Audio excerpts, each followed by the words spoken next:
Hello and welcome viewers and students. Today we are going to analyze paper 025852 of our series। हमारे प्रश्न पत्रों की श्रृंखला में आगे बढ़ते हुए आज हम करने जा रहे हैं प्रश्न पत्र संख्या 852 का विश्लेषण, पेपर 852 आपकी स्क्रीन्स पर। पहला सवाल, सवाल संख्या 76। अब हमारा निर्देश है find out which part of the following sentence has an error in it.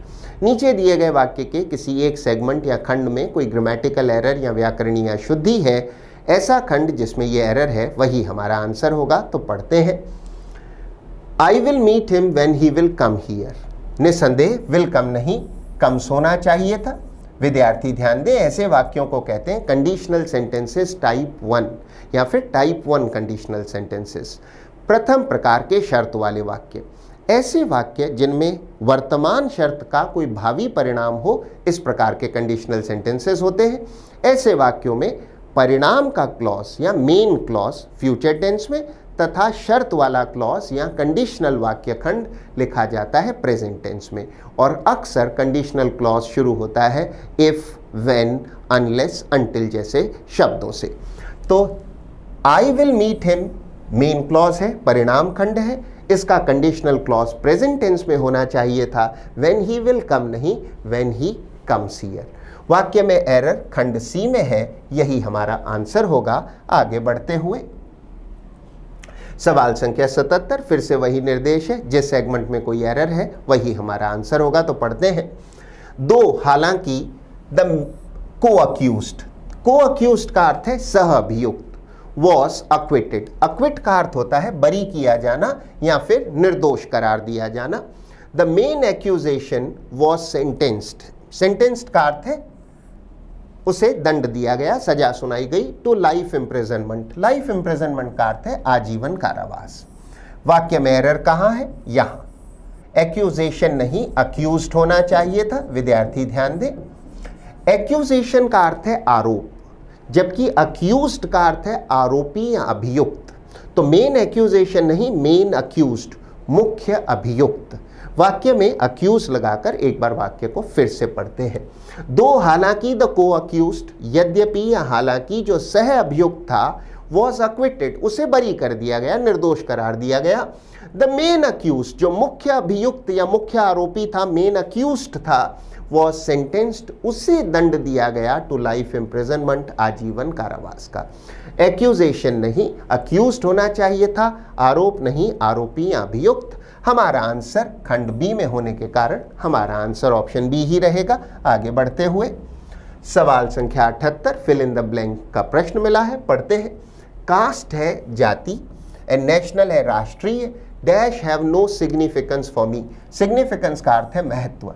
हमारा आंसर होगा ऑप्शन डी, बैरियर्स, जिसका अर्थ है बाधाएं या रोक। तो जातिगत या राष्ट्रीय बाधाएं मेरे लिए कोई महत्व नहीं रखती हैं, कोई सिग्निफिकेंस नहीं रखती हैं। अन्य ऑप्शंस को कभी इग्नोर न करें, तो उन पर भी एक नज़र कर लेते हैं। डिविजन्स का अर्थ है प्रभाग या फिर विभाग या खंड। वैसे डिवीजन बंटवारे को भी कहते हैं और गणित में भाग देने को भी जो है डिवाइड करने की नाउन भी डिवीजन ही होती है। अनसोशिएबिलिटी शब्द बना है अनसोशिएबल से। अनसोशिएबल का अर्थ है असामाजिक या गैर मिलनसार। अगर आप लोगों से मिलना जुलना पसंद नहीं करते, घुलना मिलना ज़्यादा पसंद नहीं करते, तो आप अनसोशिएबल हैं। तो उसकी नाउन हुई अनसोशिएबिलिटी, असामाजिकता या गैर मिलनसारिता।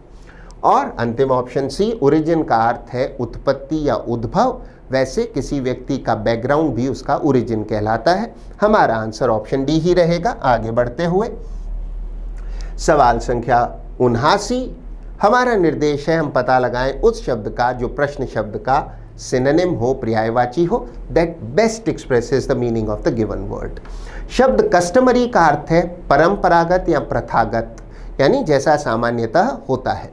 हमारा आंसर होगा ऑप्शन बी, ट्रेडिशनल का अर्थ भी है परंपरागत। तो कस्टमरी और ट्रेडिशनल आपस में सिनोनिम्स हुए, पर्यायवाची हुए, परंपरागत या प्रथागत। अन्य ऑप्शंस पर एक नज़र कर लेते हैं। अनयूजुअल है असामान्य, यह तो कस्टमरी का उल्टा हुआ। रेयर है दुर्लभ और एक्सेप्शनल है आपवादिक। हमारा आंसर ऑप्शन बी ही रहेगा। आगे बढ़ते हुए सवाल संख्या 80, फिर से वही निर्देश है, बताएं सिनोनिम प्रश्न शब्द का या फिर वो शब्द जो प्रश्न शब्द का पर्यायवाची हो। शब्द रेवरी का अर्थ है कपोल कल्पना या डे ड्रीम, अगर आपके मन में फैंसी है, कल्पनाएं हैं, कपोल कल्पना है, तो उसे कहते हैं डे ड्रीम या रेवरी। हमारा आंसर होगा फैंटेसी। फैंटेसी का भी वही अर्थ है, कल्पना, कपोल कल्पना, मन के विचार। अन्य ऑप्शंस पर एक नज़र कर लेते हैं। प्रॉक्सिमिटी का अर्थ है निकटता या समीपता, अगर आपकी किसी राजनीतिक दल से प्रॉक्सिमिटी है तो उनसे निकटता है। नाइटमेयर शब्द का अर्थ है डरावना स्वप्न अथवा बहुत कटु या असुखद अनुभव, तो डरावना स्वप्न या कटु अथवा असुखद अनुभव। और रियलिटी का अर्थ वास्तविकता, आप जानते हैं। हमारा आंसर ऑप्शन बी ही रहेगा। सवाल संख्या 81, निर्देश है choose the word that is opposite in meaning to the given word. अब की बार हमारा आंसर वो ऑप्शन होगा जो प्रश्न शब्द का विलोम है, उल्टा है। तो पढ़ते हैं। क्वेश्चन वर्ड स्केप्टिक का अर्थ है संशयवादी या संदेहवादी। ऐसा व्यक्ति जो शक करता है उसे कहते हैं स्केप्टिक। वैसे यदि कोई व्यक्ति धर्म की सत्यता पर शक करता है तो उसे भी स्केप्टिक कहा जाता है। हमारा आंसर होगा ऑप्शन ए, बिलीवर। बिलीवर का अर्थ है आस्था रखने वाला, जो यकीन रखता है। तो अगर धर्म की सत्यता में भी यकीन रखता है तो भी बिलीवर कहते हैं। अन्य ऑप्शंस पर एक नज़र कर लेते हैं। इरोनियस का अर्थ है भ्रांतिपूर्ण या गलती पर आधारित, इंग्लिश में इनकरेक्ट या रॉन्ग। नर्वस का अर्थ है व्याकुल। और अंतिम ऑप्शन बहुत अच्छा शब्द है, विद्यार्थी ध्यान दें, शब्द का उच्चारण है नायलिस्ट। इस शब्द में एच को उच्चारित नहीं किया जाता। नायलिस्ट का अर्थ है ऐसा व्यक्ति जो शून्यवादी है, अर्थात ऐसा व्यक्ति जो किसी चीज़ के अस्तित्व में यकीन नहीं करता, विशेषकर धर्म और नैतिक सिद्धांतों में यकीन नहीं करता, उसे कहते हैं नायलिस्ट, हिंदी में शून्यवादी। हमारा आंसर ऑप्शन ए ही रहेगा। आगे बढ़ते हुए सवाल संख्या 82, निर्देश मिला है दी गई इडियम या मुहावरे का अर्थ बताएं।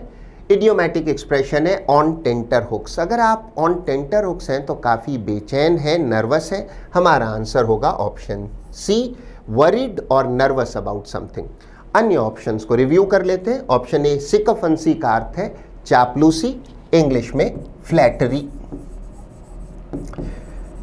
ऑप्शन बी, इन अ डिसऑर्गेनाइज्ड मैनर, अस्त व्यस्त, बिल्कुल नहीं। स्पीकिंग क्विकली भी नहीं। हमारा आंसर ऑप्शन सी, वरीड और नर्वस अबाउट समथिंग ही रहेगा। आगे बढ़ते हुए सवाल संख्या 83, फिर से एक इडियम है, मुहावरा है, इडियोमैटिक एक्सप्रेशन है जिसका अर्थ बताना है। To pick holes in something. Pick holes in something का अर्थ होता है दोष निकालना, टू फाइंड फॉल्ट, दोष निकालना। हमारा आंसर होगा to find mistakes in something. अन्य ऑप्शंस पर एक नज़र कर लेते हैं। टू लूज करेज, साहस खोना, नहीं। To be afraid of something, किसी चीज़ से भयभीत होना भी नहीं।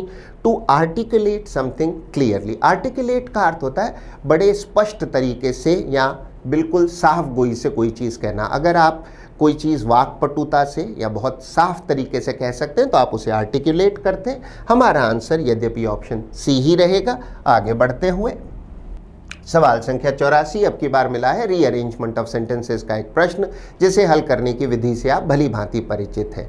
दिए गए सेगमेंट्स को जैसे दिया है वैसे पढ़ें और उसके उपरांत उन्हें सही या लॉजिकल क्रम में रीअरेंज करें। तो पढ़ते हैं।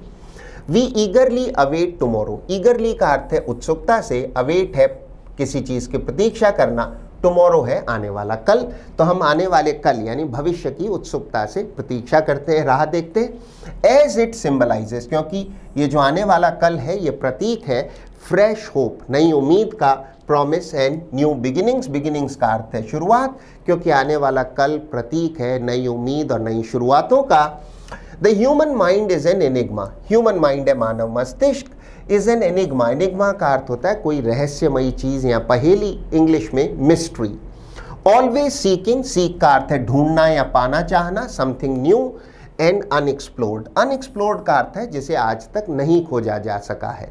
तो मानव मस्तिष्क एक मिस्ट्री है, रहस्यमयी चीज़ है और यह हमेशा ढूंढता है, पाना चाहता है नई और अब तक ना खोजी गई चीज़ों को, जो अब तक कोई नहीं खोज पाया। लेटर, बाद में, we wish tomorrow were already here. बाद में हमारी ये इच्छा होने लगती है टुमारो वर ऑलरेडी हियर, कि काश आने वाला कल आज ही हो।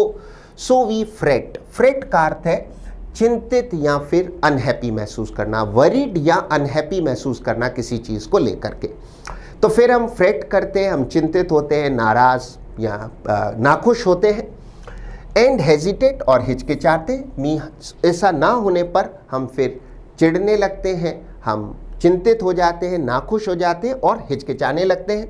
आवर माइंड्स वॉन्डर फ्रीली, हमारे जो मस्तिष्क हैं, हमारे जो दिमाग हैं, वॉन्डर फ्रीली, हमारा जो दिमाग है वो भटकता है। वॉन्डर का अर्थ है भटकना, freely in pursuit of, pursuit का अर्थ होता है किसी चीज का अनुसरण या पीछा। इन pursuit of the unfamiliar, unfamiliar है अपरिचित।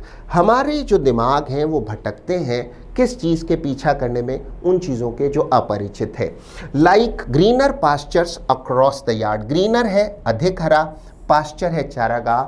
अक्रॉस द यार्ड, यार्ड का अर्थ यहाँ है किसी भूखंड या जमीन के हिस्से से, तो ये मेरा यार्ड है, इसके उस तरफ दूसरे यार्ड में जहां मुझे चारागाह ज़्यादा हरा नज़र आ रहा है। पास्चर है चारागाह, तो ज़्यादा हरा चारागाह का अर्थ है ज़्यादा अवसर, ज़्यादा मौके, ज़्यादा अपॉर्चुनिटीज़, दूर की घास ज़्यादा हरी नज़र आती है। इतना पढ़ने पर हमें खासा सटीक अनुमान हो चला है मानव मस्तिष्क या मानव दिमाग के बारे में है, जो भविष्य के लिए हमेशा उन्मुख रहता है, भविष्य की कामना करता है, जानना चाहता है आने वाले कल में क्या है और उसको लेकर उम्मीदें लगाए हुए होता है। हमारे पास जो दो बेहतरीन लिंक्स हैं वो है QS तथा PR। सबसे पहले इंट्रोडक्टरी सेगमेंट होगा Q।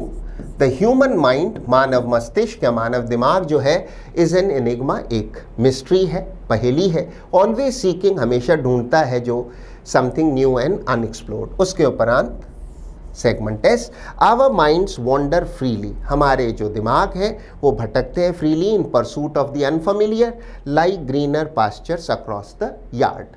आगे बढ़ते हुए Q के बाद S, उसके उपरांत खंड P, वी ईगरली अवेट, हम बड़ी उत्सुकता से प्रतीक्षा करते हैं टुमारो, आने वाले कल की, एज इट सिंबलाइजेस, क्योंकि ये प्रतीक है fresh hope, promise and new beginnings का। और अंतिम खंड मात्र R ही हो सकता है।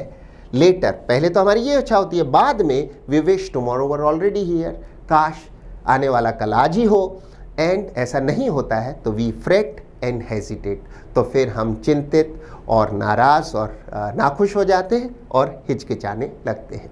हमारा आंसर वो ऑप्शन होगा जो हमें देता हो सबसे पहले Q के उपरांत S, उसके उपरांत P और अंतिम खंड हो R।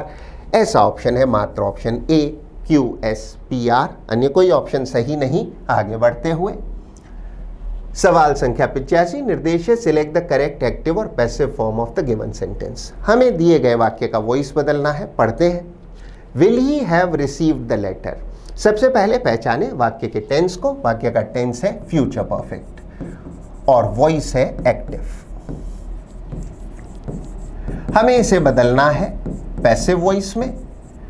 हमारा नया सब्जेक्ट होगा द लेटर, चूंकि ये एक इंटेरोगेटिव सेंटेंस है, प्रश्नवाचक वाक्य है। हमारा वाक्य होना चाहिए विल द लेटर, और पैसिव में हैव का हो जाएगा have been, will the letter have been received by him. हमारा आंसर होगा option B, will the letter have been received by him. अन्य ऑप्शंस की समीक्षा कर लेते हैं। ऑप्शन ए कहता है विल द लेटर रिसीव्ड, नहीं, will the letter have been होना चाहिए, जो कि यहाँ नहीं है। ऑप्शन सी कहता है will the letter be received, नहीं, will the letter be received तब होता जब हमें सिंपल फ्यूचर टेंस मिला होता, हमें मिला है फ्यूचर परफेक्ट। और अंतिम खंड कहता है will the letter is received, बिल्कुल नहीं। हमारा आंसर मात्र ऑप्शन बी ही हो सकता है। आगे बढ़ते हुए सवाल संख्या 86, निर्देश है दिए गए वाक्य को डायरेक्ट से इनडायरेक्ट अथवा इनडायरेक्ट से डायरेक्ट में बदलें, जैसी भी आवश्यकता हो। पढ़ते हैं। He said quote smoking is injurious to health, end of the quote. हमें मिला है डायरेक्ट स्पीच का एक वाक्य, जिसे हम बदलेंगे इनडायरेक्ट स्पीच में। ऐसे वाक्यों में विद्यार्थी सबसे पहले ध्यान दें रिपोर्टिंग वर्ब पर। Reporting verb said past tense में है। सामान्यतः जब रिपोर्टिंग वर्ब पास्ट टेंस में होती है तो डायरेक्ट स्पीच के टेंस को इनडायरेक्ट स्पीच में बदला जाता है, किंतु यहाँ जो वाक्य हमें मिला है वो एक जनरल ट्रूथ है, एक साइंटिफिक ट्रूथ है, वैज्ञानिक सत्य या साधारण सत्य है कि स्मोकिंग स्वास्थ्य के लिए हानिकारक है, धूम्रपान स्वास्थ्य के लिए हानिकारक है। इनडायरेक्ट स्पीच में इसके टेंस को नहीं बदला जाएगा, क्योंकि यूनिवर्सल साइंटिफिक या जनरल ट्रूथ्स या फैक्ट्स इनडायरेक्ट स्पीच में नहीं बदले जाते। हमारा आंसर इस आलोक में मात्र ऑप्शन बी ही हो सकता है। He said that smoking is injurious to health, is ही रहेगा, हम इसे वॉज में नहीं बदलेंगे। अन्य ऑप्शंस की समीक्षा कर लेते हैं। ऑप्शन ए कहता है he said that smoking was being injurious, नहीं, वॉज बीइंग वॉज इंजूरियस दोनों ही नहीं। ऑप्शन सी कहता है he said that smoking had been, बिल्कुल नहीं। ही टोल्ड दैट, टोल्ड नहीं, हमारे पास कोई ऑब्जेक्ट नहीं है, अगर टू मी टू हिम आदि होता तो हम इसे बदलते he told me to he told him और ही टोल्ड हर और ही टोल्ड देम, जैसी भी आवश्यकता होती। That smoking is injurious to health, हमारा आंसर मात्र ऑप्शन बी ही रहेगा। आगे बढ़ते हुए सवाल संख्या 87 निर्देश है find the correctly spelled word, हमारा आंसर वो ऑप्शन होगा जिसकी स्पेलिंग पूरी तरह से सही हो। निसंदेह हमारा आंसर ऑप्शन डी ही होगा। शब्द अकोमोडेशन की स्पेलिंग पूरी तरह से सही है। शब्द अकोमोडेशन का अर्थ है आवास या रहने की जगह। विद्यार्थी ध्यान दें, शब्द अकोमोडेशन में सी और एम दोनों ही डबल होते हैं। अन्य ऑप्शंस पर एक नज़र कर लेते हैं। ऑप्शन ए में क्यूमुलेटिव की स्पेलिंग में दो नहीं एक ही एम होता है। शब्द कमेमोरेट की स्पेलिंग में ई से पहले एम दो बार लिखा जाता है, स्पेलिंग हुई COMMEMORATE। कमेमोरेट का अर्थ है पुण्य स्मरण करना या किसी की स्मृति मनाना, किसी की याद में कोई काम करना या स्मृति मनाना, पुण्य स्मरण करना। और अंतिम ऑप्शन अक्यूमुलेशन की स्पेलिंग में सी डबल और एम सिंगल होता है, सही स्पेलिंग होगी ACCUMULATION। अक्यूमुलेशन का अर्थ है एकत्रीकरण या संग्रहण, हमारा आंसर ऑप्शन डी ही रहेगा। आगे बढ़ते हुए सवाल संख्या 88 निर्देश है select the most appropriate option to replace the underline segment in the given sentence. नीचे दिए गए वाक्य में एक रेखांकित सेगमेंट है, खंड है, हमारा आंसर वो ऑप्शन होगा जो इसे सही ऑप्शन से रिप्लेस करे। पढ़ते हैं माई एडमॉनिशिंग टू हिम, विद्यार्थी ध्यान दें, एडमॉनिशिंग का अर्थ है फटकार लगाना, डांटना। Will not change his mind, उसके दिमाग पर इसका कोई असर नहीं होगा, अर्थात मेरी फटकार का उसके दिमाग पर कोई असर नहीं होगा। वाक्य में एरर कहाँ है? टू नहीं होना चाहिए था। विद्यार्थी ध्यान दें, माई एडमॉनिशिंग हिम, मेरा उसे डांटना या मेरा उसे फटकारना। एडमॉनिशिंग जेरेंड है, उसके उपरांत सीधा ऑब्जेक्ट होना चाहिए। हिम, कोई टू की आवश्यकता नहीं है। माई एडमॉनिशिंग हिम, हमारा आंसर होगा option B, my admonishing him, मेरा उसे फटकारना या डांटना will not change his mind, उसके दिमाग पर कोई परिवर्तन नहीं ला पाएगा। अन्य ऑप्शंस पर एक नज़र कर लेते हैं। एडमॉनिशिंग एट नहीं, एडमॉनिशिंग के बाद सीधा ही ऑब्जेक्ट होना चाहिए, हिम, हर, देम, जैसी भी आवश्यकता हो। ऑप्शन सी कहता है एडमॉनिशिंग फॉर हिम भी नहीं, हमारा आंसर ऑप्शन बी ही रहेगा। आगे बढ़ते हुए सवाल संख्या 89 एक बार फिर से वही निर्देश है, रेखांकित सेगमेंट को अंडरलाइन सेगमेंट को रिप्लेस करें। तो पढ़ते हैं pollution has an innocuous effect on the environment in the long run. विद्यार्थी ध्यान दें, शब्द पॉल्यूशन का अर्थ है प्रदूषण, इनॉक्यूअस का अर्थ है हानि रहित या हार्मलेस, इफेक्ट है प्रभाव, ऑन द एनवायरनमेंट है पर्यावरण, इन द लॉन्ग रन का अर्थ है दीर्घकाल। वाक्य का अर्थ हुआ दीर्घकाल में पर्यावरण पर प्रदूषण का हानि रहित प्रभाव होता है या हार्मलेस प्रभाव होता है। वाक्य तार्किक है क्योंकि ये साइंटिफिकली सिद्ध हो चुका है, पूरी तरह वैज्ञानिक रूप से ये सिद्ध है कि पर्यावरण पर पॉल्यूशन का हानिकारक प्रभाव होता है, ना कि हानि रहित।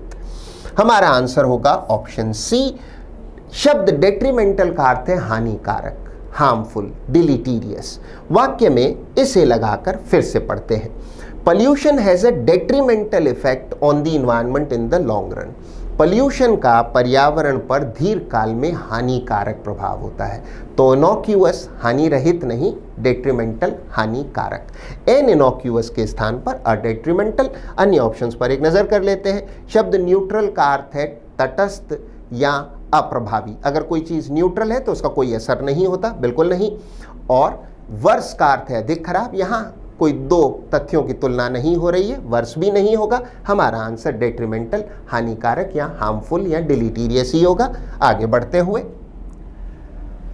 सवाल संख्या 90 वन वर्ड सब्स्टिट्यूशन का प्रश्न है, पढ़ते हैं। ऑफ अ मैन, किसी पुरुष के लिए, behaving more like a woman than as a man, किसी पुरुष के बारे में या पुरुष के संदर्भ में या पुरुष के लिए अगर बात हो रही हो और वो महिलाओं की तरह ज़्यादा बर्ताव करे बनिस्पत पुरुष होने के, मत अर्थात कोई ऐसा पुरुष जो महिलावत व्यवहार करता हो, महिलाओं की तरह व्यवहार करता हो, उसे कहते हैं इफेमिनेट। इफेमिनेट का अर्थ है ऐसा पुरुष जो कि स्त्री समान व्यवहार करता हो। तो स्त्रीवत व्यवहार करने वाले पुरुष को अक्सर डिरोगेटरी या अपमानपूर्ण तरीके से इफेमिनेट कहा जाता है। अन्य ऑप्शंस पर एक नज़र कर लेते हैं। शब्द विम्सिकल का अर्थ है सनकी। इंग्लिश में कहें तो एक्सेंट्रिक या फिर इडियोसिंक्रेटिक, एक्सेंट्रिक अथवा इडियोसिंक्रेटिक। ऑप्शन सी ग्रेगेरियस का अर्थ है मिलनसार, ऐसा व्यक्ति जो दोस्तों से मिलना जुलना चाहता है, एक्सट्रोवर्टेड हो, मिलना जुलना चाहे, समूहचर हो, मिलनसार हो, उसे कहते हैं ग्रेगेरियस। अधिक सामाजिक प्रकृति का व्यक्ति। और इनएलियनेबल का अर्थ है जिसे छीना न जा सकता हो, जिसे विच्छेदित न किया जा सकता हो, जिसे अलग न किया जा सकता हो। तो जो अविच्छेद्य है या फिर जो अभिन्न है, जिसे आप ले नहीं सकते, जिसे पराया नहीं कर सकते, जिसे दूर नहीं हटा सकते, जिसे विच्छेदित नहीं कर सकते, जिसे अलग या भिन्न नहीं कर सकते, उसे कहते हैं इनएलियनेबल। तो ऐसे अधिकार जो किसी व्यक्ति से नहीं छीने जा सकते उन्हें कहते हैं इनएलियनेबल राइट्स। हमारा आंसर यद्यपि ऑप्शन बी ही रहेगा। आगे बढ़ते हुए सवाल संख्या 91 में एक बार फिर से वन वर्ड सब्स्टिट्यूशन का प्रश्न मिला है, पढ़ते हैं। An associate in crime, associate का अर्थ होता है सहयोगी, तो अपराध में सहयोगी। हमारा आंसर होगा अकम्प्लिस। शब्द अकम्प्लिस का अर्थ है सह अपराधी, अर्थात जो अपराध में साथ देता हो। अन्य ऑप्शंस को रिव्यू कर लेते हैं। ऑप्शन बी अकम्प्लिश का अर्थ है किसी काम को सफलतापूर्वक पूरा करना, तो पूर्ण करना, लक्ष्य पाना, इंग्लिश में फुलफिल। ऑप्शन सी कैलस का अर्थ होता है दयाहीन या असंवेदनशील, जिसमें कोई संवेदनशीलता ना हो, इंग्लिश में इनसेंसिटिव, जो बिल्कुल दूसरे की भावनाओं आदि की परवाह ना करता हो, तो इनसेंसिटिव, असंवेदनशील, निर्दयी। और अंतिम ऑप्शन आइटिनरेंट का अर्थ है जो एक जगह ना रहता हो, घुमक्कड़ हो, खाना बदोश हो, कभी यहाँ डेरा कभी कहीं और डेरा। इसके लिए एक अच्छा सिनोनिम हो सकता है नोमैडिक या फिर वेगरेंट। हमारा आंसर यद्यपि ऑप्शन ए ही रहेगा। आगे बढ़ते हुए सवाल संख्या 92 फिल इन द ब्लैंक का प्रश्न मिला है, पढ़ते हैं। Madhuri is bringing dash her sister's daughter, sister's daughter का अर्थ है बहन की बेटी या भांजी। आफ्टर द डेथ, डेथ का अर्थ है मृत्यु of the child's parents, parents है माता पिता। उस बच्चे अर्थात उस गर्ल के माता पिता की मृत्यु के बाद जो कि माधुरी की बहन की बेटी है, उसको माधुरी ब्रिंग कर रही है। हमारा आंसर होगा अप। वाक्य में अप को लगाकर पढ़ते हैं। Madhuri is bringing up. Phrasal verb bring up का अर्थ है पालन पोषण करना, टू रेज अ किड, बच्चे को बड़ा करना, पालन पोषण करना। माधुरी इज ब्रिंगिंग अप, पूरी फ्रेजल वर्ब है ब्रिंग अप। माधुरी पालन पोषण कर रही है अपनी बहन की बेटी या भांजी का, कब? उसके माता पिता की मृत्यु के उपरांत, उसके पेरेंट्स की मृत्यु के उपरांत। ब्रिंग ओवर, ब्रिंग आउट या ब्रिंग इन कोई भी पालन पोषण करने की फ्रेजल वर्ब नहीं है। पालन पोषण करने की फ्रेजल वर्ब ब्रिंग अप ही है। हमारा आंसर ऑप्शन सी ही रहेगा। आगे बढ़ते हुए सवाल संख्या 93 में एक बार फिर से रीअरेंजमेंट ऑफ सेंटेंसेस का प्रश्न है। विधि वही रहेगी, पहले सेगमेंट्स को पढ़ें और फिर उन्हें सही क्रम में रीअरेंज करें। तो पढ़ते हैं। एक्सपर्ट्स वार्न, एक्सपर्ट्स जो है विशेषज्ञ हैं, वो चेतावनी देते हैं दैट इग्नोरिंग द ट्रेंड, इस ट्रेंड को या चलन को इग्नोर करना, नज़रअंदाज करना, could lead to social and fiscal crisis. विद्यार्थी ध्यान दें, सोशल है सामाजिक, फिस्कल का अर्थ है वित्तीय या राजकोषीय, सरकार की आय से संबंधित या फिर वित्त से संबंधित चीज़ को, फाइनेंशियल चीज़ों को कहा जाता है फिस्कल। क्राइसिस, विद्यार्थी ध्यान दें, शब्द क्राइसिस प्लूरल है क्राइसिस का, सिंगुलर होता है क्राइसिस संकट, प्लूरल में यहाँ आई के स्थान पर ई हो जाता है और उच्चारण हो जाता है क्राइसिस, एक से ज़्यादा संकट। तो फिर सामाजिक और राजकोषीय या वित्तीय संकट एक से अधिक हो गए, ये कई संकट उत्पन्न हो सकते हैं। विथ फ्यूअर वर्कर्स, फ्यूअर का अर्थ है तुलनात्मक रूप से कम, वर्कर्स है श्रमिक, एंड मोर रिटायरीज, रिटायरीज का अर्थ है सेवानिवृत्त लोग। इकोनॉमिक ग्रोथ में स्लो सिग्निफिकेंटली, सिग्निफिकेंटली है काफ़ी हद तक, आर्थिक तरक्की काफ़ी हद तक धीमी पड़ सकती है। गवर्नमेंट्स आर एक्सप्लोरिंग, एक्सप्लोर का अर्थ होता है खोजना, सल्यूशंस जो है उपाय खोज रही है, like pro birth policies. Pro birth policies ऐसी नीतियां होती हैं जो बच्चों के जन्म लेने के बात का समर्थन करती है, अर्थात अधिक बच्चे पैदा हों, बच्चों को पैदा होने से ना रोका जाए, यानी अधिक प्रजनन हो, अधिक बच्चे हों, इस तरह की नीतियों को कहा जाता है प्रो बर्थ। प्रो का अर्थ होता है किसी चीज़ के पक्ष में। एंड लेटर रिटायरमेंट एजेस, और तुलनात्मक रूप से ज़्यादा देरी से हो, लेटर कंपैरेटिव डिग्री है लेट की, रिटायरमेंट एजेस भी जो है वो और ज़्यादा लेट कर दी जाए। अगर 60 में लोग रिटायर हो रहे तो 65 की आयु में रिटायर हो, तो अधिक बच्चे जन्म लें, प्रजनन अधिक हो और लोग बड़ी उम्र तक काम करें, रिटायरमेंट की एज बढ़ा दी जाए। Many rich countries are facing declining birth rates, decline का अर्थ होता है गिरना, कम होना। कई सारे जो धनवान देश हैं वो सामना कर रहे हैं गिरती हुई बर्थ रेट्स का, जन्म दर गिर रही है, कम बच्चे जन्म ले रहे हैं। And rapidly ageing population, ageing का अर्थ है बूढ़ी होती हुई, पॉपुलेशन है उस देश की आबादियाँ, लोग, रैपिडली का अर्थ है तेजी से। वो क्या सामना कर रहे हैं, एक तो जन्म दर गिरती जा रही है और बड़ी तेजी से वहाँ की जो पॉपुलेशंस है वो बूढ़ी होती जा रही हैं, लोगों में बूढ़े लोगों का प्रतिशत बढ़ रहा है। इतना पढ़ने पर हमें खासा सटीक अनुमान हो चला है कि कई धनवान देश हैं जहाँ जन्म दर कम हो रही है, लोग बूढ़े ज़्यादा हो रहे हैं, बूढ़े लोगों का अनुपात बढ़ रहा है, और इसके उपायों के बारे में है। हमारे पास जो दो बेहतरीन लिंक्स हैं वो है, सबसे पहले ओपनिंग सेगमेंट डी हो और उसके उपरांत हो बी, सी तथा ए, इसी क्रम में।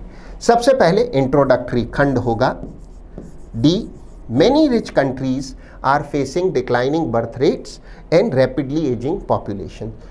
उसके उपरांत खंड बी, विथ फ्यूअर वर्कर्स, कम वर्कर हो गए क्योंकि बर्थ रेट कम हो रही है, लोग, बूढ़े लोगों का प्रतिशत बढ़ रहा है तो काम करने वाले लोग कम हो गए। एंड मोर रिटायरीज, और सेवानिवृत्त लोग ज़्यादा हो गए हैं। इकोनॉमिक ग्रोथ में स्लो सिग्निफिकेंटली, तो आर्थिक तरक्की काफ़ी मंद पड़ सकती है। डी तथा बी के उपरांत खंड होगा सी, गवर्नमेंट्स आर एक्सप्लोरिंग सॉल्यूशन, सरकार उपाय खोज रही हैं, इन देशों की सरकारें, गवर्नमेंट्स प्लूरल है क्योंकि रिच कंट्रीज है, ऐसी सरकारें उपाय खोज रही हैं like pro birth policies and later retirement ages, कि ज़्यादा बच्चे जन्म लेने दिए जाएं, बर्थ रेट को बढ़ाया जाए और रिटायरमेंट की एज भी बढ़ाई जाए। और अंतिम खंड मात्र ए ही हो सकता है। एक्सपर्ट्स वार्न, जो विशेषज्ञ हैं वो चेतावनी देते हैं, ये उपसंहार है, अंतिम बात है, वो चेतावनी देते हैं दैट इग्नोरिंग द ट्रेंड, इस ट्रेंड को इग्नोर करना कुड लीड टू, ये कारक बन सकता है सोशल, सामाजिक एंड फिस्कल, वित्तीय या राजकोषीय संकटों का कारण बन सकता है। हमारा आंसर वो ऑप्शन होगा जो हमें देता हो सबसे पहले सेगमेंट डी, फिर बी और अंत में सी तथा ए। हमारा आंसर मात्र ऑप्शन सी ही हो सकता है। आगे बढ़ते हुए अगले 5 प्रश्न हमें मिला है क्लोज टेस्ट या फिल इन द ब्लैंक्स का एक समुच्चय, जिसे हल करने की विधि से आप बखूबी वाकिफ है। सबसे पहले दिए गए पैसेज को जैसे दिया है वैसे पढ़ें, उसके उपरांत उसे हल करें। यदि समय अपर्याप्त हो, नाकाफ़ी हो, तो आधा पैसेज पढ़ें, फिर उसे हल करें और हमेशा याद रखें ब्लैंक्स के आगे तक पढ़ें। तो पढ़ते हैं, What every tourist must take back from Bhutan, tourist है पर्यटक, टेक बैक है वापस अपने साथ ले जाना, भूटान से जो उसे साथ ले जाना चाहिए हर पर्यटक को, इस प्योर हनी, प्योर है शुद्ध, हनी का अर्थ है शहद, स्पेशली विशेषकर पटका, पटका शहद का एक प्रकार है। एंटीबायोटिक हनी, जिसे एंटीबायोटिक हनी माना जाता है, अर्थात वो बैक्टीरिया या रोगाणुओं के खिलाफ लड़ने में सहायता करता है, एंटीबायोटिक प्रकृति का है।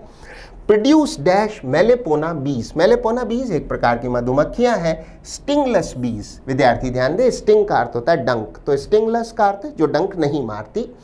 ऐसी मधुमक्खियां ब्रीड, ब्रीड का अर्थ है कोई नस्ल या प्रजाति, फाउंड इन प्रोटेक्टेड एरियाज, जो सुरक्षित क्षेत्रों में पाई जाती है। Dash 700 to 1500 metres above sea level.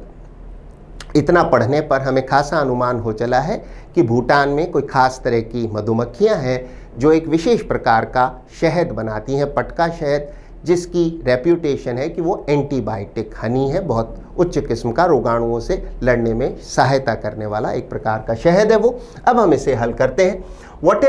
What every tourist must take back from Bhutan is pure honey, especially पटका, एंटीबायोटिक हनी, produced by, जो प्रोड्यूस किया जाता है मेलेपोना बीज द्वारा, जो डंक नहीं मारती। स्टिंगलेस बीज है। आगे बढ़ने से पूर्व अन्य ऑप्शंस पर एक नज़र कर लेते हैं। प्रोड्यूस्ड विथ नहीं, थ्रू का अर्थ है के माध्यम से नहीं, द्वारा होना चाहिए, बाई, ऑफ भी नहीं। हमारा आंसर ऑप्शन सी ही रहेगा। आगे बढ़ते हुए एक बार पुनः, एंटीबायोटिक हनी प्रोड्यूस बाय मेलेपोना बीस और स्टिंगलेस बीस, अ ब्रीड एक ऐसी नस्ल या प्रजाति found in protected areas between 700 to 1500 metres. विद्यार्थी ध्यान दें, सामान्यतः बिटवीन के उपरांत टू नहीं एंड लगाते हैं, फ्रॉम के उपरांत टू, पर जैसा दिया है 700 टू 1500 और between 700 and 1500 metres above sea level. आगे बढ़ने से पहले अन्य ऑप्शंस पर एक नजर कर लेते हैं। आफ्टर का अर्थ है के उपरांत, अमंग है लोगों के बीच, और मिडस्ट है मध्य में, इन द मिडिल ऑफ। हमारा आंसर ऑप्शन डी बिटवीन ही रहेगा।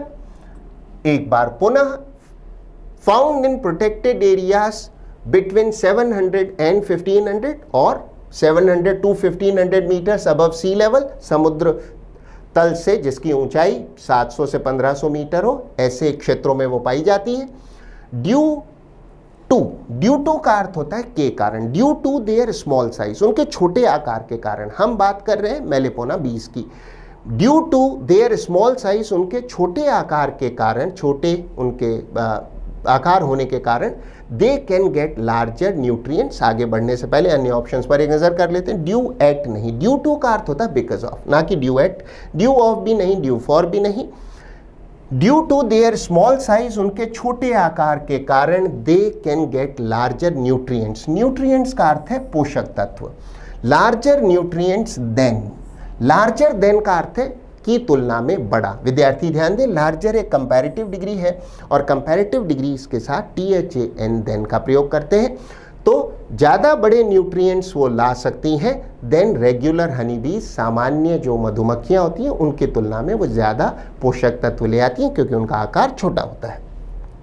अन्य ऑप्शंस पर एक नज़र कर लेते हैं। देन का अर्थ है तब, एंड आप जानते हैं दो का अर्थ है हालांकि। हमारा आंसर THAN देन होगा, लार्जर देन। आगे बढ़ते हुए अंतिम खंड, इट हैज़ अ टेंगी और सावर टेस्ट। विद्यार्थी ध्यान दें, टेंगी का अर्थ है जो काफ़ी तीक्ष्ण हो। कोई स्मेल टेंगी होती है तो बड़ी शार्प होती है, जैसे लेमन की टेंगी स्मेल, लेमन की एक शार्प खट्टी सी स्मेल। टेंगी, सावर, सावर है खट्टा, टेस्ट तो इसका स्वाद जो होता है तीक्ष्ण खट्टे जैसा होता है, मतलब पूरा मीठा नहीं होता, उसमें खट्टे का असर होगा। And can dash your sore throat, can soothe, soothe का अर्थ होता है राहत देना, और ये आपके सोर थ्रोट का अर्थ है जो दर्द करता हुआ आपका गला है, खराब गला हो, गले में दर्द हो तो उसको राहत देती है इन अ मैटर ऑफ मिनट्स, मिनटों में ही ये शहद अपने टेंगी सावर स्वाद के कारण, यानी कुछ तीक्ष्ण थोड़ा खट्टे से स्वाद वाला, यानी पूरा मीठा नहीं होगा, उसके कारण ये आपके गले को, दुखते हुए गले को मिनटों में राहत देता है। सूद का अर्थ है राहत देना, आराम देना। अन्य ऑप्शंस पर एक नज़र कर लेते हैं। अपीजिंग का अर्थ होता है तुष्ट करने वाला, किसी को राजी या तुष्ट करने वाला। ऑप्शन सी काम का अर्थ है शांत या शांत करना, और इमेंसिपेट एक बहुत अच्छा शब्द है, विद्यार्थी ध्यान दें, जिसका अर्थ है मुक्त कराना या किसी को मोक्ष दिलाना, इंग्लिश में सेट फ्री। पर यहाँ मुक्ति की बात नहीं है, ना ही शांत होने की बात है, यहाँ अर्थ है राहत देने की। हमारा आंसर ऑप्शन बी सूद ही रहेगा। आगे बढ़ते हुए सवाल संख्या 99 निर्देश है क्वेश्चन वर्ड का ओपोजिट या विलोम शब्द बताएं। प्रोलोंग का अर्थ है लंबा करना, किसी चीज को लेंथन करना, लंबा करना। हमारा आंसर होगा ऑप्शन बी शॉर्टन, शॉर्टन का अर्थ है छोटा करना।